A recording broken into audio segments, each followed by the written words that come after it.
Hello, everyone. Thanks for joining Babura and I once again for another episode of Astrology Now.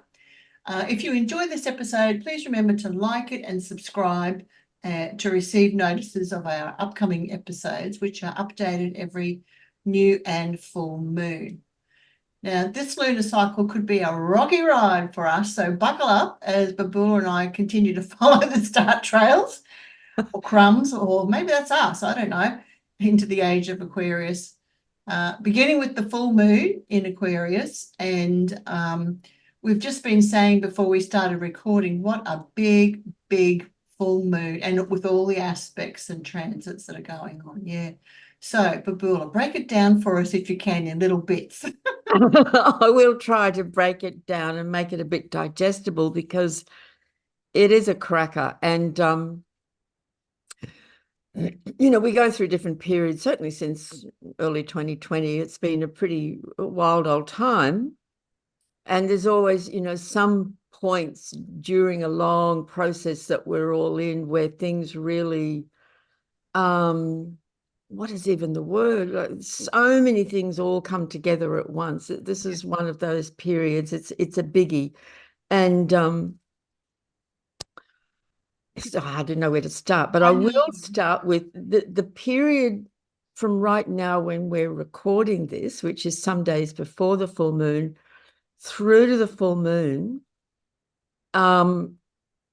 We have Mars-Jupiter conjunction in Gemini, which will still be in place and playing out during the actual full moon on the 20th. So, but it's very much present with us right now. And that Mars-Jupiter conjunction, which I'll speak more about, is making a square aspect to Saturn in Pisces. Now, the square aspects are, 90 degrees around the circle, and we call them in astrology, we call squares hard aspects. Everyone's going to have a square or two or three or four or seven in their birth chart, and they represent the tension between two or more planets. They're holding a place of tension, and we might experience it as an internal conflict. So Gemini squared Pisces, and Gemini is the mind. It's quick, it's busy mind, information, ideas, words, language. Pisces is all feeling and soul and the more sort of mystical side of life, right? Mars-Jupiter, when Mars-Jupiter come together as they are now in a what we call a conjunction, they're co-joining in the sky. Mars is a planet of high energy, high energy and action. It's feisty, it's fiery, at times even aggressive. Jupiter was a very big, expansive energy of, vision and expansion and possibilities. In Gemini, a very busy, mental energy. When Mars and Jupiter make contact with each other, whether it's a conjunction or a square or a trine or whatever it might be, in this case, it's a conjunction, you've got two very high energy planets joining forces in the sign of Gemini. So that's really expanding and energizing. I always say that when Mars makes contact with another planet, it's going to energize that planet, bring tremendous energy and heat to it. Yeah. Right? It's hot. Yes. So Gemini, communication, people, information, traffic. It's a mutable sign. There's so many different things happening at once. You might feel like you're juggling many, many balls in the air. And it can get a bit frenetic with these high energy planets together. Yeah. Yeah, can feel a bit like, God, my mind feels like it's going in a million different directions. Yeah. And it could well be. Yeah.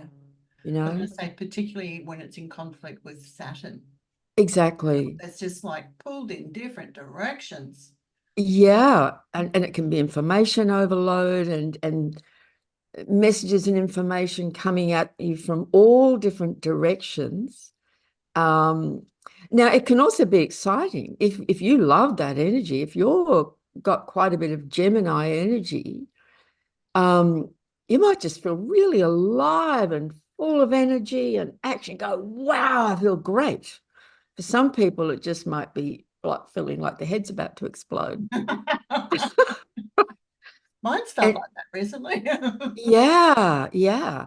Now, as you mentioned, the square to Saturn in Pisces, and this brings in another part of the story, these next 2 weeks, particularly over this week.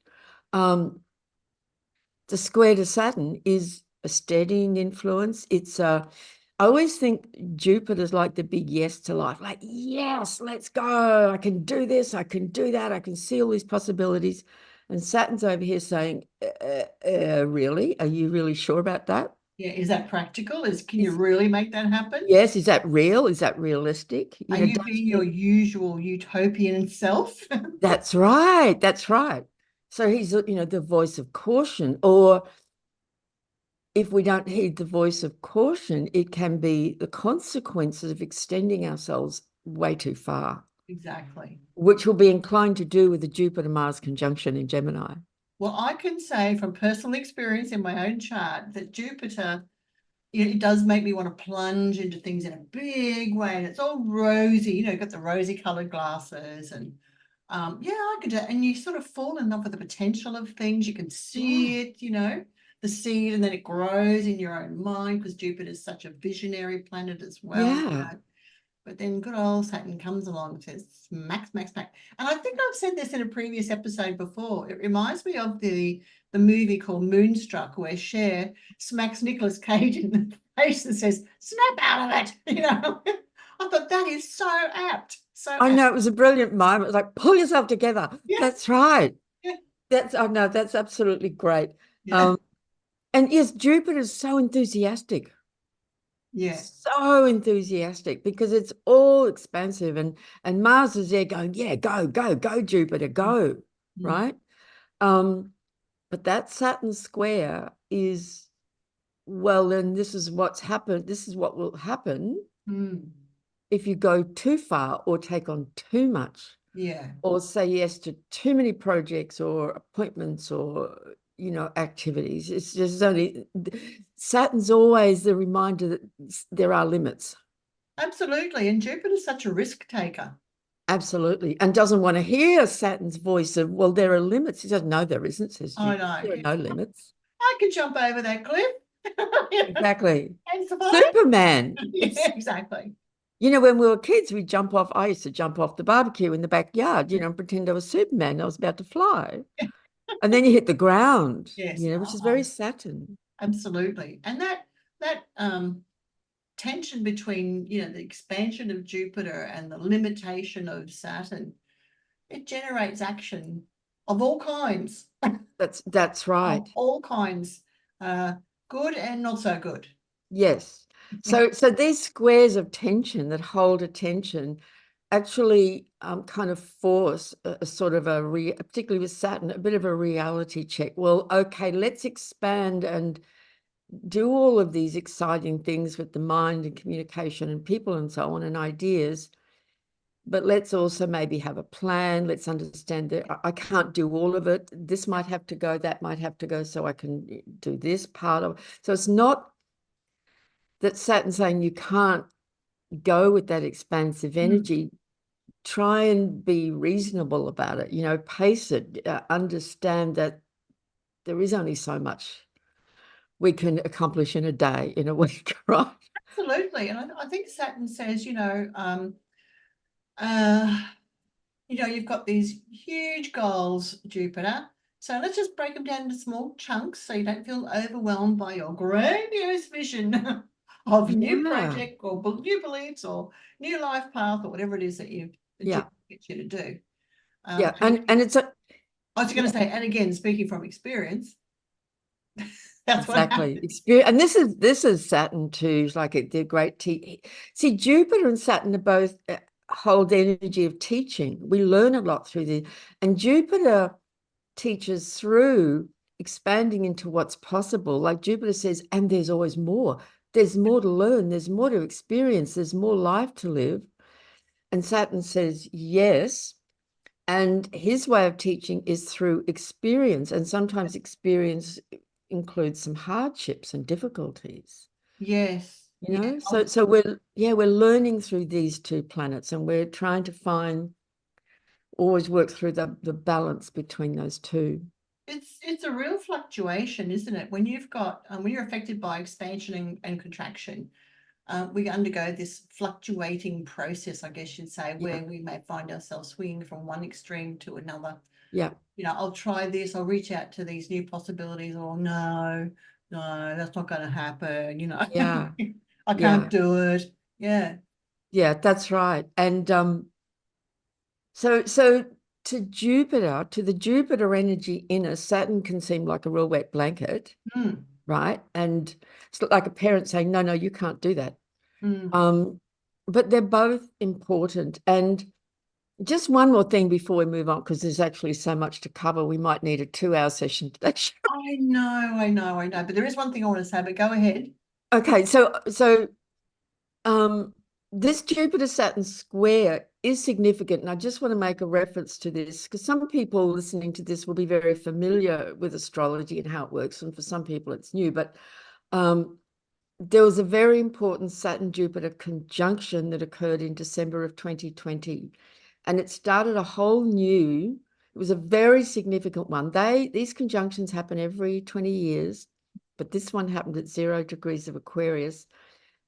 It was called the Grand Mutation because it started a whole new 200-year, very specific cycle of Jupiter and Saturn.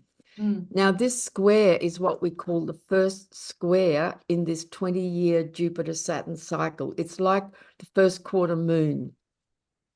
And most astrologers refer to that through the work of a brilliant astrologer who's no longer with us, Dane Rudger, refers to these first quarter squares as a crisis in action. They mm, represent an energy of crisis. So we may find ourselves in a situation that feels like a crisis that's requiring us to resolve the tension between the Jupiter and the Saturn, mm, expansion and the constraint.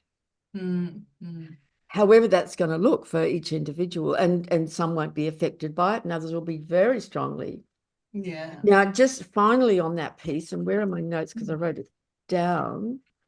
There will be a second square that will occur at Christmas Yes. between these two in Gemini and Pisces again. And the final one will be in June of next year. And that will be in very early Cancer and Aries, because both planets will have moved into the next signs. Mm, So this is like the start of a process that's going on between these two planets where we're trying to find that balance between, you know, what's real and necessary and what has limitations, and how we expand and grow and explore. mm, Um, so mm. it's quite significant. It is. And this square is going on in the middle of all of these other things. And I'll hold up the chart that I did. Well, just before you do that, can I just finish off Please. that point? I just wanted to add that I was thinking about it this morning and I thought, well, you know, Jupiter is all about our beliefs, you know, and I was thinking with that we may experience on the world stage tension in our beliefs or spiritual views between Jupiter and Saturn. We could find ourselves in conflict over our worldviews and our personal philosophies, why we believe what we do, what are our fundamental truths, you know, and I can see this happening amongst groups of people and personally about what people think about what's going on in the world at the Yeah. moment too. So I think that we could see some flare-ups of conflict about that too. Definitely, both Jupiter, particularly, you're right about Jupiter, is a lot to do with beliefs and our opinions about things. Mm, And you know, energized by Mars in Gemini, there can be some really wonderful, stimulating conversations. But yeah. Saturn's always there as a kind of voice of reason and the reality check. Mm, Because with a Mars Jupiter conjunction in Gemini, we can easily just leap to conclusions without actually checking the truth of what we're talking about. You yes. know, we just jump to conclusions like that Yeah. Yeah. to fit our belief system, as you said. Yes. Yeah. Phew. I know, I know. You can see how that could be ignited in a big way on the world stage. Yeah. Oh, it's wild out there. Mm. Um, and this Jupiter-Mars conjunction square Saturn is also in alignment with Venus in the sign of Virgo. So Venus is involved, and Venus is the heart, the love principle, the feminine, the goddess energy, particularly in the sign of Virgo. So she's in there too. My feeling, I'm experiencing this more and more, particularly this year, is to bring everything back to the simple. Like Venus in Virgo has quite a simple deal with what's right in front of me. Wash it's that chop wood, carry water after Yeah. enlightenment, wash the dishes, deal with what's right in front of me. Keep it really simple, bring it back to the now, to the things that need to be taken care of, Mm. and bring heart energy into that. Mm. Yeah, so there could be lots of heated arguments and discussions go on Yeah. with people. Um, so that brings us to the full moon, and it's a cracker. And I will hold up the chart. I like to use a highlighter pen when I'm sort of pulling a chart apart. Mm-hmm. I needed a few colors for this one. I've actually used 4 colors, and I just thought to hold up and give a visual impression of what we're in now. That's what it looks like. It's just It's holy moly. holy moly. Yeah. It really is. And the what we've just been speaking of is this green. There's the Jupiter-Mars conjunction, square to Venus, square to Saturn, which is opposite. This is called a T-square in astrology. So all these 3 points involving 4 planets are holding attention. Mm. And when we have squares, T-squares, grand crosses in our chart, that's where the tension pushes us to resolve the tension and take some kind of an action so that we grow and evolve. Mm. That's the point of them. So it can get uncomfortable. Very much so. Yeah. Yes. Who But wants to but change? yeah, because if life was just cruisy and easy and everything was taken care of all the time, Yeah. there is no growth in that at all. No, there's no motivating force to. No. And we just get very lazy. Yeah. So this is a full moon that, yeah, it's not going to let us get terribly lazy. Okay, so the full moon itself, the sun will be at 27 degrees of Leo, so it's coming to the end of Leo, opposite the full moon at 27 degrees of Aquarius. Mm. Now, Mercury is retrograde still, sitting on the sun, Mm. opposite the full moon. Mm. But there's more, and the more is big. The more, Yeah. and this is the pink story. So there's the sun conjunct retrograde Mercury, Mhm. opposite the moon, the full moon, super full moon, by the way, close to the earth. So it'll be big and bright and strong. Mm. And this is actually the main story, but there's all these other things going. Yep. Exactly, same degree, 27 degrees of Uranus. Mm. And of course, Uranus rules the sign of Aquarius. So I'm just a visual person. I understand things when I see them. So that's why I like to hold that up if that's helpful for people.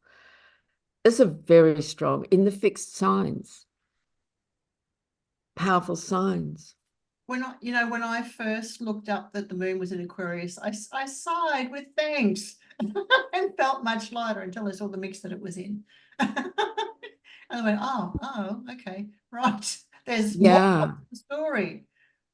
Yeah. It's like it's exact. It's an exact Yeah. T-square within minutes, not even a Yeah. degree, like within a fraction of a degree. Yeah.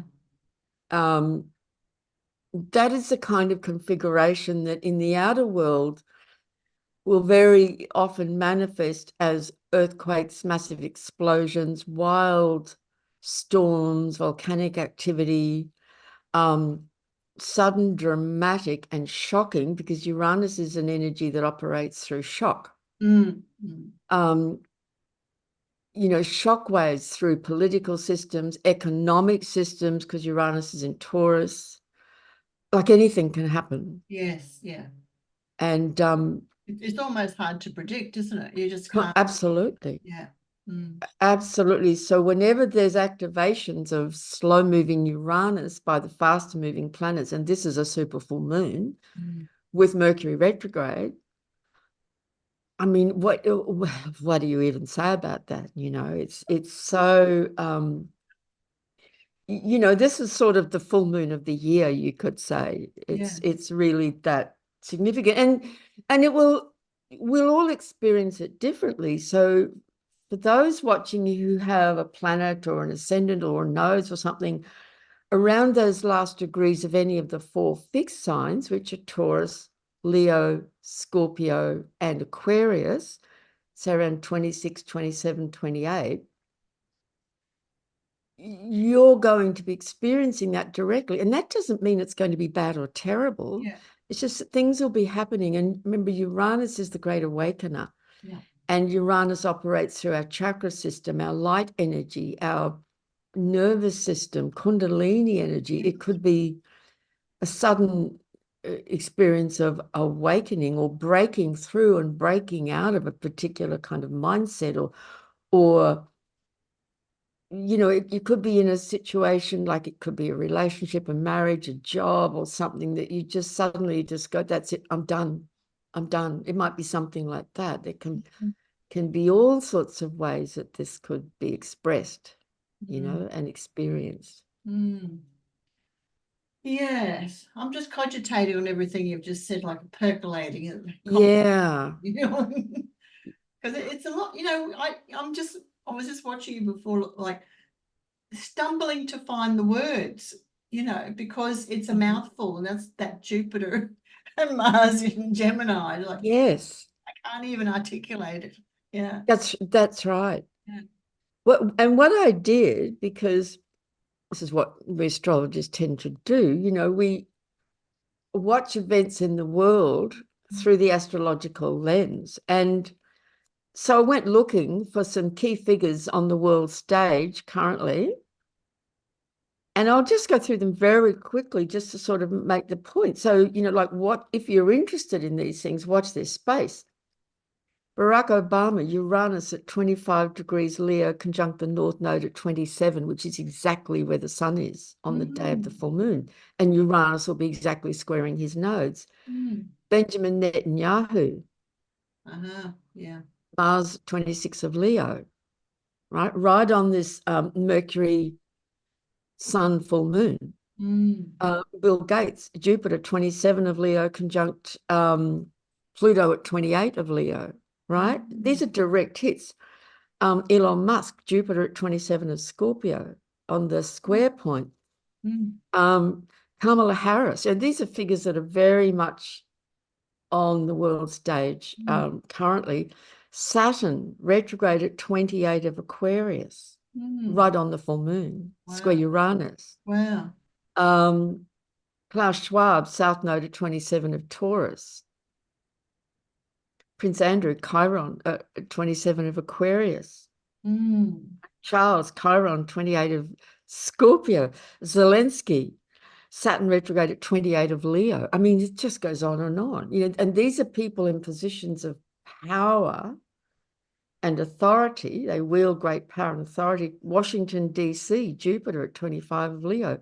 USA, Moon, 27 degrees of Aquarius, a direct hit to this full moon. mm, mm. That's really major. Yeah. Um, Israel, Mars, 28 of Leo. Donald Trump, Mars, 26 of Leo, ascended at 29 of Leo. So that's what I mean when something like this full moon is directly activating something in an individual or a country's chart or Yeah. any kind of entity, whether it Mm, be a business or something. And it's this sort of full moon, things are going to happen. There can be shockwaves, sudden things mm. that bring about sudden, swift, radical change. Yeah. And the ultimate goal of Uranus is always about awakening.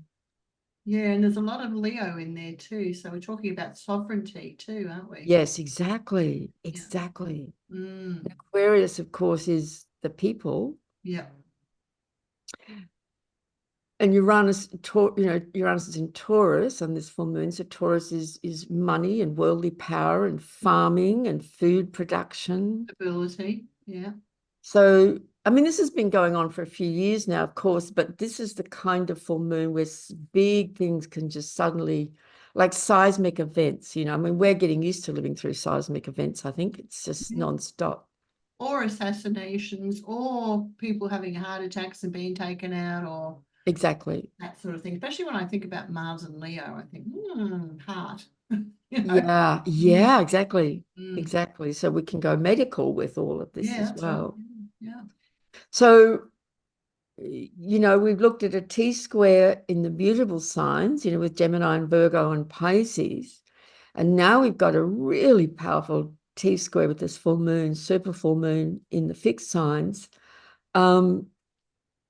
There's more which we'll get to, but I just come back to how can this is my approach, and this is what I'm kind of endeavoring to do, is to try and just keep things as grounded and as simple and as fundamental as possible. Well, you took August off. I did, because I saw it was coming at the end of last year. I went through all my transits and the general transits for the year ahead, put them all in my diary as I do. I came to August and I went, that's it, I'm cancelling August. Just, and it's not only these, it's because of my own personal transits at the Yeah. same time and Yes, it progression. is. Yeah. I just went, oh my God. And it was about the less commitments I have, Mm. the easier it will be for me to navigate through this quite tumultuous period, Yeah. right? Yes. And Exactly. actually, I'm quite enjoying myself. Oh, I'm good. feeling pretty good. Yeah, that's good. Yeah, I'll check back in with you at the end of August. indeed, indeed. So it is a big one. But the bottom line for me is that everything is always in service to our individual and collective awakening. Mm.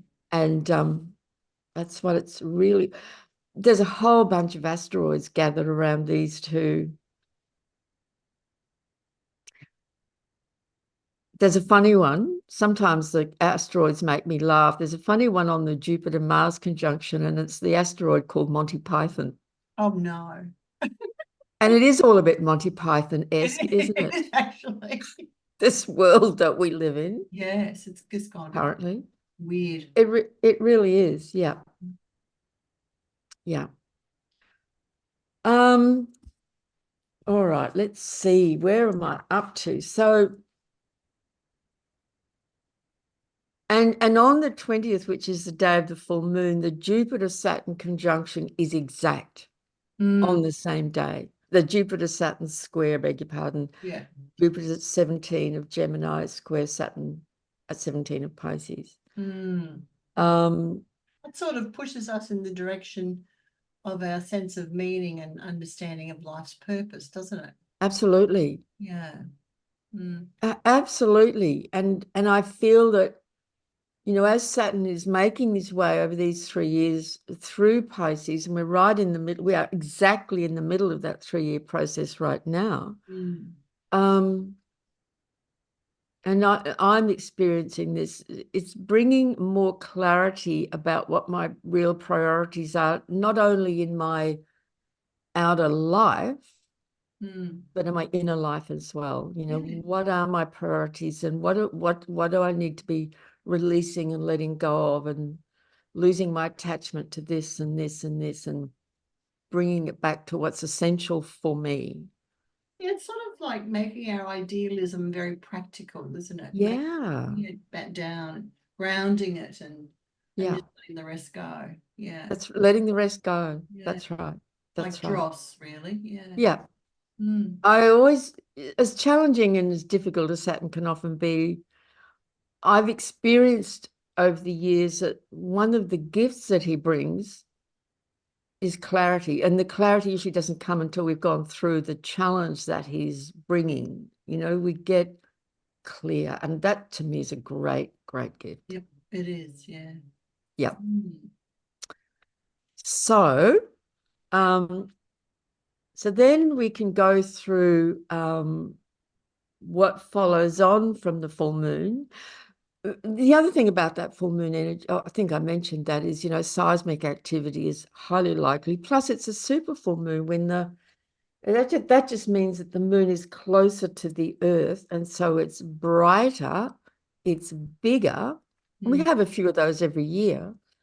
And so its energetic impact is stronger as well. So just like everything about this full moon is on supercharge. Yeah, highly emotional too.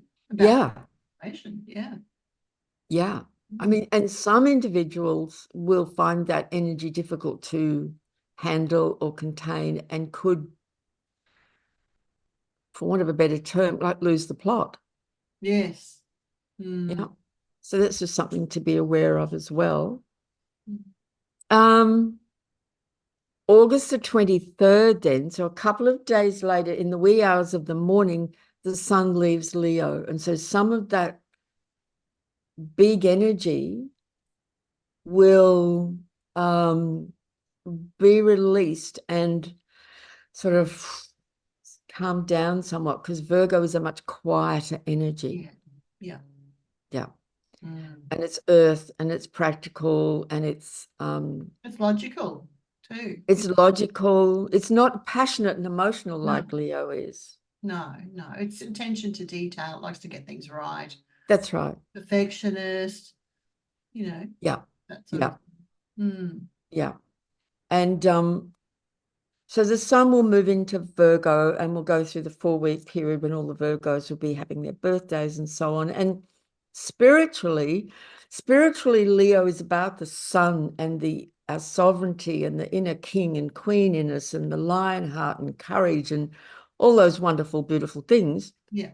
Virgo spiritually, to me, is always about a connection with the divine feminine in some way, and the divine mother, and how we seek to bring about a kind of a purity of essence into our life and our inner experience.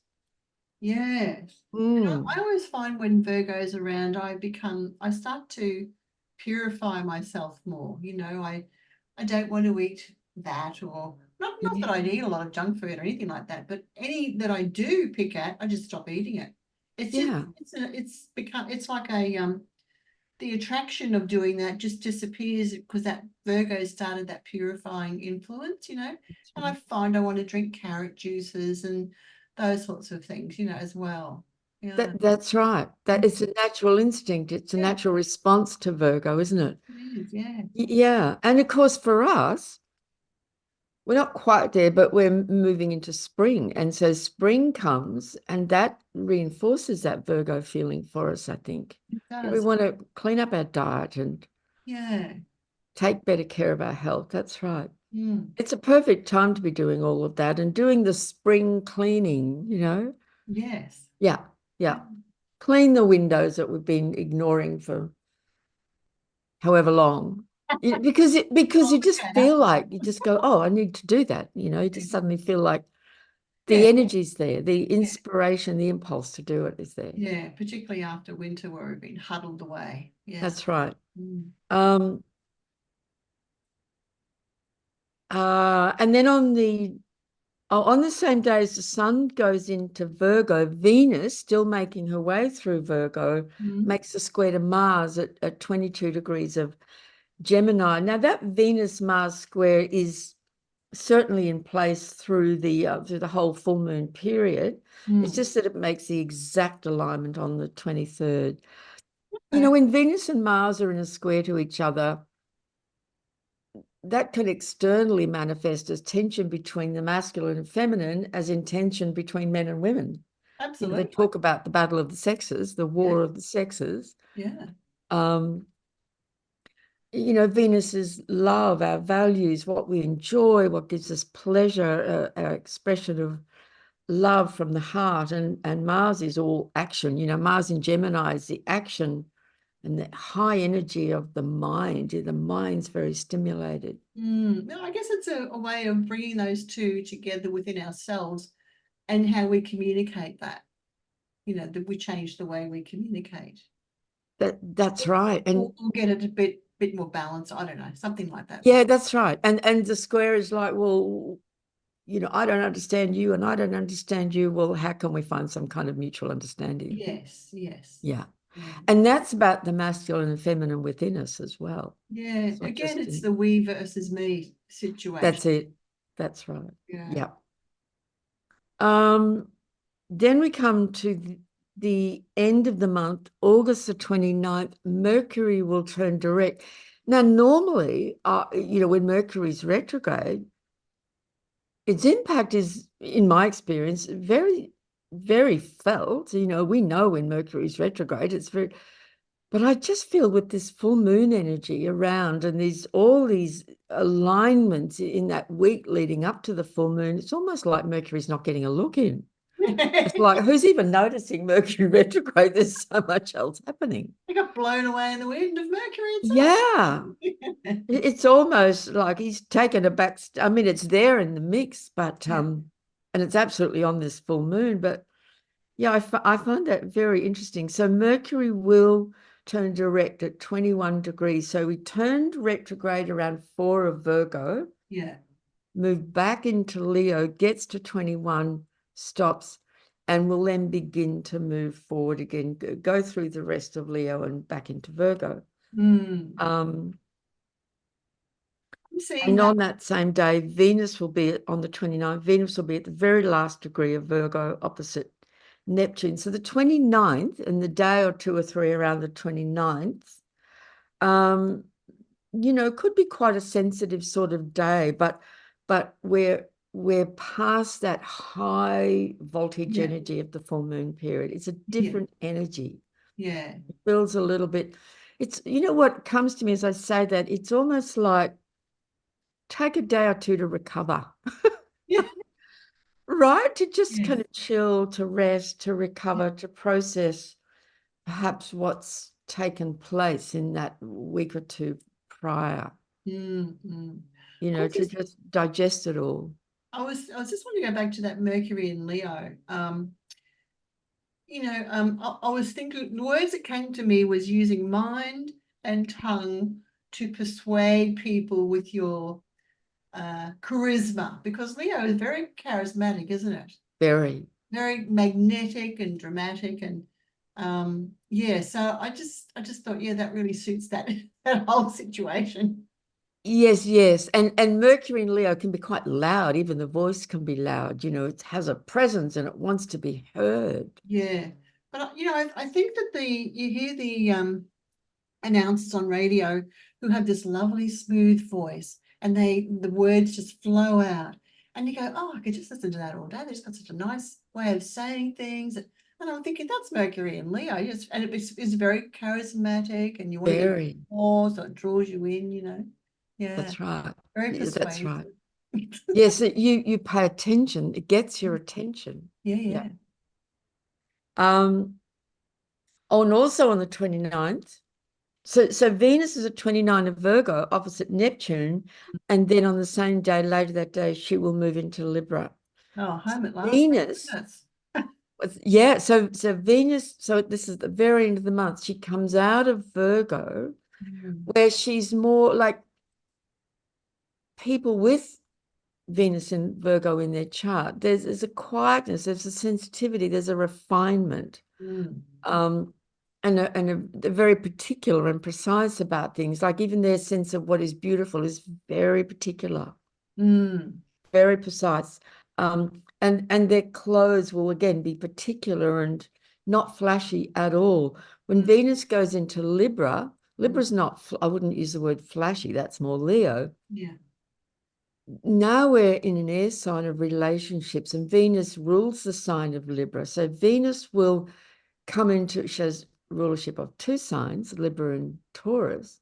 She'll come into one of her own signs where she's able to really express her love of harmony, of peace, of relationship, of balance, of what is beautiful. And I think that's really lovely. I think after the tumultuous energies of what's come before, Venus moving into Libra is a nice Settler. harmonizing influence. She's a real, I mean, if you imagine this beautiful woman walking along, dressed beautifully and gracefully, and Exactly. you know, and gives you a sense of tranquility. But Yeah. one thing I know about Libra is it likes to avoid unpleasantness. It wants things to be smooth and easy. Yes. Yeah. Yes. Yes. Libra is not comfortable with conflict. No, not at all. It wants peace and harmony. And Yeah. Venus, I think it's beautiful that Venus rules this sign because, when people are in their heart energy, Mm. there's no urge for conflict whatsoever. Yeah. Yeah. It's just not there. Yeah. That Venus energy, Venus Libra, both of them, they want, equal sharing between partners, and a That's right. strong ease in their love relationships. And when you find yourself saying, why does it have to be so hard? That's Libra complaining or Venus complaining. That's right, because for Venus and Libra, it should all just be smooth and easy Easy, yeah, yeah, and give and take and mutual respect and understanding. yeah, But human life is messy and complicated. absolutely. Just doesn't that suck? Doesn't that suck?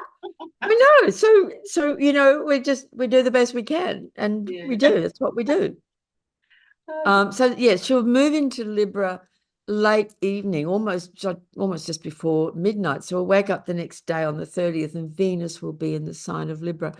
And over the years, I experienced these things, and you can feel an energetic shift.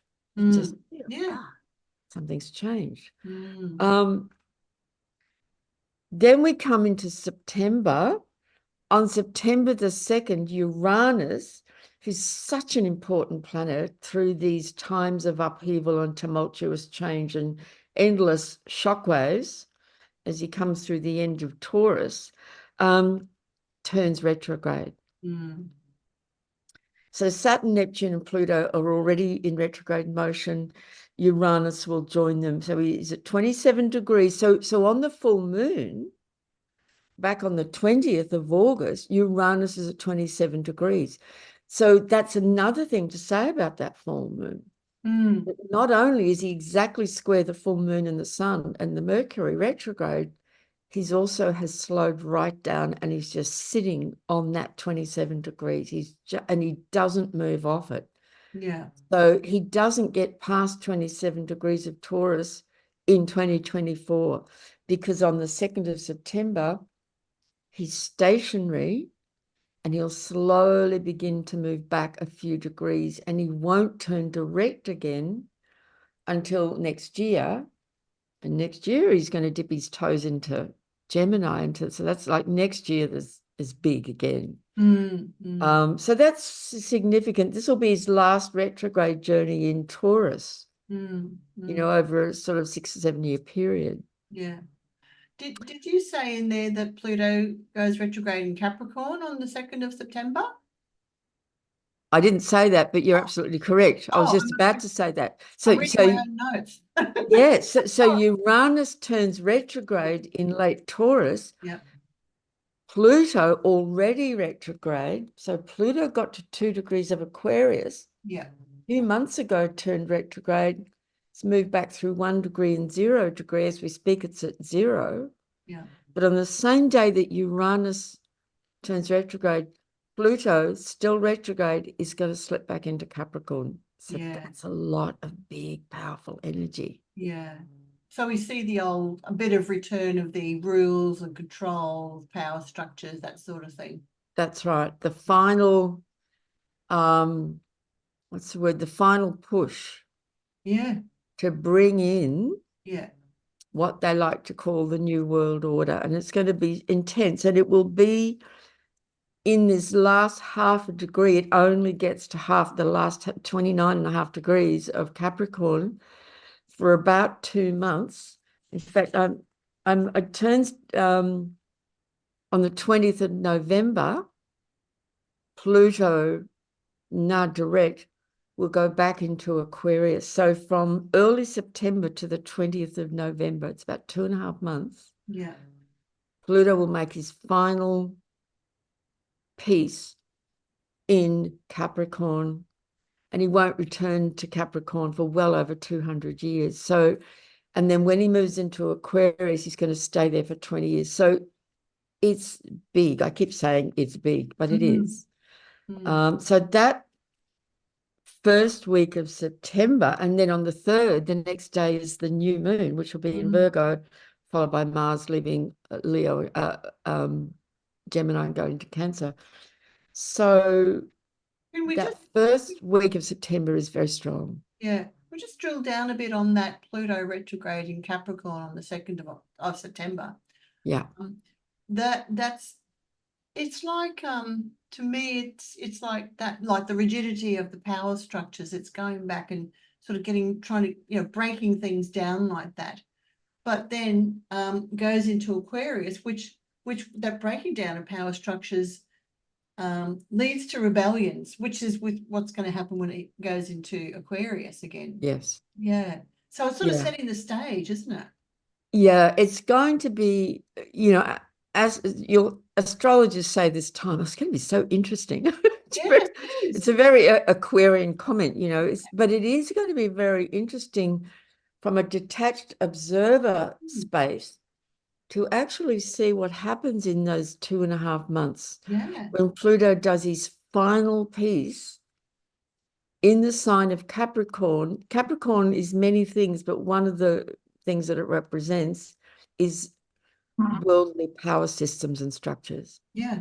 And we know that there's a big push to create a one world government and, from one central point ruled by overlords over the entire planet and all of humanity. And that's what Pluto in Capricorn is exposing and bringing to a head. It's going to be the final push to push this agenda forward. So it will be extremely interesting and could get quite intense. And I find it really interesting that just prior to this, we've got this, real doozy of a full moon. Yes. Involving, Uranus and Aquarius. Yeah, it's. I think it's interesting for us here in Australia. I don't know what's happening in other countries, but it is said that the digital ID, for example, will be rolled out by the end of the year. So we've got this time, this 2 months where Pluto's in Capricorn, and it wants to, this Capricorn energy wants that. But Pluto is going to come along and say, well, I don't know what Pluto's going to do until it goes into Aquarius, and then Aquarius, the people may say, nah. Yes, and I heard that, I think it was yesterday, I was out driving and I heard it. And I heard the word, it'll be, I thought, oh, here we go. And then I heard them say, it'll be voluntary. It'll be on a volunteer basis. And I thought, yeah, that's the first step. That's the first step, yeah. So, so it's one of those, it's one of those watch this space kind of thing. Yeah. I do wonder because some countries I was reading, forgotten which ones have they were going to introduce it and then they just got rid of it. Yeah. Because people just bucked the system and said, nah, not happening. That's right. I'm not having it. So that's right. Yeah. So I wanted to just touch on something else. And you can see with me highlighting things in the chart, basically every planet is involved in some important configuration or some kind over this period. There is actually another T-square, which some classical astrologers wouldn't call a T-square because it involves a north and south node and an asteroid series, which astronomers have declared is a minor planet, and something called the Black Moon. So technically, classically, traditionally, like a T-square would only involve actual planets. But to me, the nodes, the north and south node, are so powerful and so important, as is Ceres, as is for me on a personal basis, the Black Moon Lilith. So there is another alignment over this period of the full moon. And I know some people listening to this will find this interesting. There's the South Node in Libra, currently conjunct the Black Moon Lilith, which is to do with the repression of the feminine principle. and the reclaiming of that. Opposite, of course, exactly opposite the North Node in Libra, making a square to Ceres, the great mother goddess asteroid, the largest and most important of all the asteroids, right? So she's at 7 degrees of Capricorn, squaring the nodes, which are at 7 degrees of Libra and Aries, with the black moon there at 5 degrees, almost 6. So see, there's another T-square alignment going on at the same time. Yeah, yeah.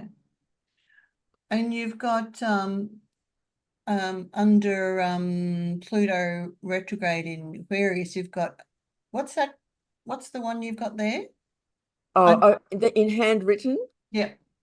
Okay, so on the day of the full moon, there is an asteroid called America.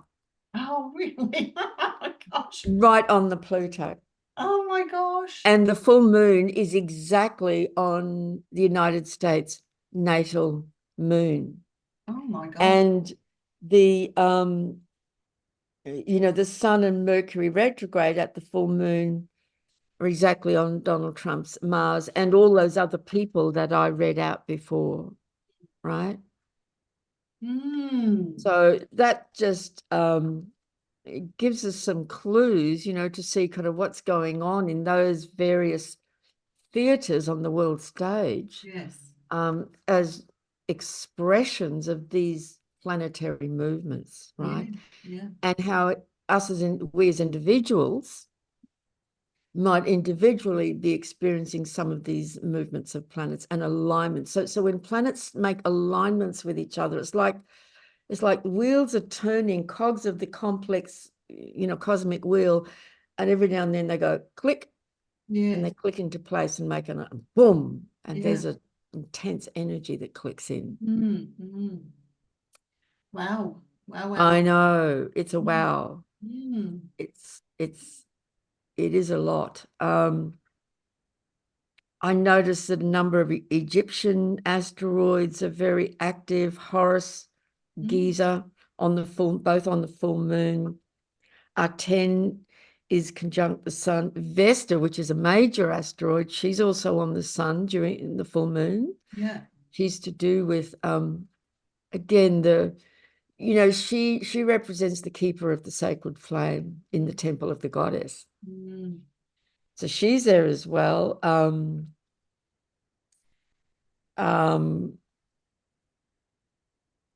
The asteroid China is on Uranus. Magdalena is conjunct Uranus. As I said, Monty Python's involved, which just makes me laugh. Sometimes the asteroids are quite funny. So yeah. Yeah. Well, like you said, watch this space. And isn't it interesting? And isn't it interesting? It's going to be a very interesting period. So yeah, keep it as grounded and as calm as possible. Like breathe, walk outside, get fresh air, feet on the earth, keep it as practical and as simple as possible. I mean, things can happen, things can suddenly happen and we deal with them. That's true always. But in this, yeah. I find the best thing for me is when things sort of become a bit overwhelming is I just go out and garden. Me too. I get my hands in the soil, like trim things back, I plant new flowers, or something like that. And same. Veggie garden, and it just really grounds me and balances me out. Yep. I go outside, I sweep, I rake, I prune things, same. But same. It's great. It's like a natural process that we inbuilt in our system, isn't it? When things become our nervous system is overloaded, we go back to nature. And I'm glad you mentioned that. That's a really good point. Your nervous system overload is part of Uranus. The times we live in. Yeah. Uranus has a lot to do. Well, Uranus and Gemini both have a lot to do with our nervous system. Yeah. And this full moon with the Mars-Jupiter conjunction in Gemini and the full moon in Aquarius can really be charging up the nervous system to a point where it can just get absolutely too much. So you're absolutely right. The antidote for that is earthing. Yeah, yeah. Yeah, wow. Basic practical stuff, cleaning out cupboards, doing the dishes, hanging out the washing, For a walk. Yeah. go for a walk. Mm. Yep. Pat the cat. Pat the Yep. cat. Cook a nice meal, like real simple. Wow. Well, that's certainly a lot to chew on for sure. It is. Yeah. Well, thank you for that, I think. Thank you for informing us about it. And we'll have Yes, to it's not me doing any of it, but post. I'm just relaying the information. Yes, have to find our own way to navigate it. And we will, because we always do. We always do. Think how long we've been alive and all the things we've already been through. Yep, humans are still here.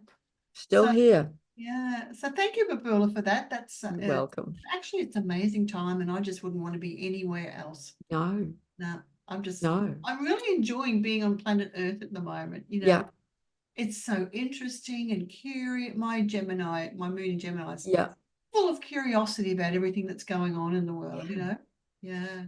absolutely. Okay, well, everyone, remember to, if you did enjoy this episode, to give us a like, give us a thumbs up, and if you want to, subscribe to get the notification of the next episode and episodes following. And if you feel really good about it, please share it with your other astro friends. And that's it for now. So thank you again. And we will see you in another 2 weeks with the next lunar cycle. We will. We will. So bye for now. Bye, everyone. Bye.